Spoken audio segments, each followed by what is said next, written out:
Now, if you're struggling with your supply and demand trading, you're taking loss after loss, you're finding that every time you enter an area of supply, the price just smashes through and you have another losing trade. And don't worry, because I'm going to go through the 3 types of institutional supply and demand zones that you need to know and add these into your trading.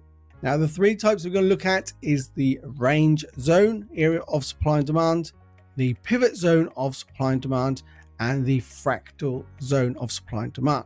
Now, what I recommend straight away is that you stick with the pivot zone.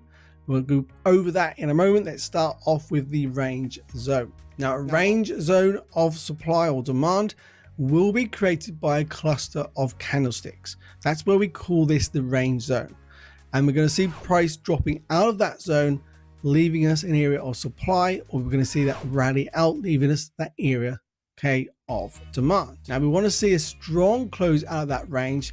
That's going to identify to us it's a good area of supply or demand to trade from.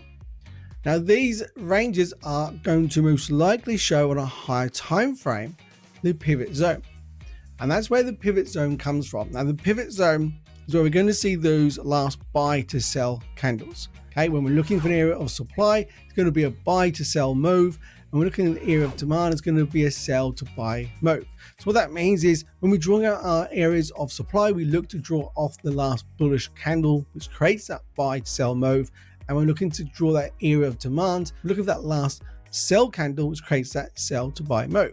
Now, this isn't something I use specifically, because what I'm really looking for is that pivot reversal where we see the close to the upside for an area of demand, closing through that high of that last either 2 candles or the single candle that creates that pivot move. We want to see a close of the previous high of the bearish candle to be confirmed as a good pivot zone to trade from.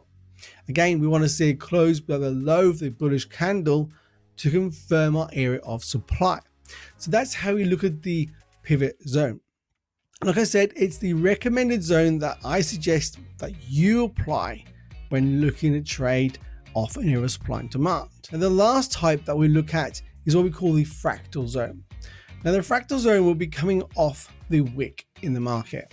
Now, very often this will show us the smaller time frame of a range or a pivot zone. Now, when you're trading a fractal zone, very likely you're not always going to get entered into that trade.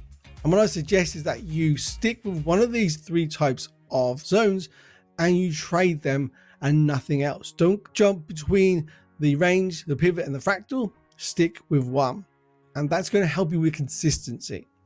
So the fractal zone, what we can expect from this is that we're seeing that range or that pivot zone forming, okay, on the lower time frame, and that's going to show us the wick, okay, on the higher time frame. As we can see here, we see the wick is formed, and we see the markets pull back up into that wick, and we see the drop away. Now, when we look down to the lower time frame here, we can see this created an area of a range zone with a drop out, and that's how we can look at using the fractal zone when we're looking to take those trades.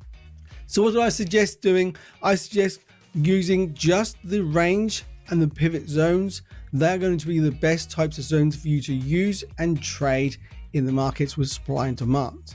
Now, if you want to increase your learning, then I suggest checking out the absolutely free Telegram channel right now, which goes through daily updates on exactly how I'm marking out those charts on the EURUSD pair, and it's going to help you to identify the exact way I'm looking to mark out my supply and demand zones when you're using these 3 types of institutional supply and demand zones.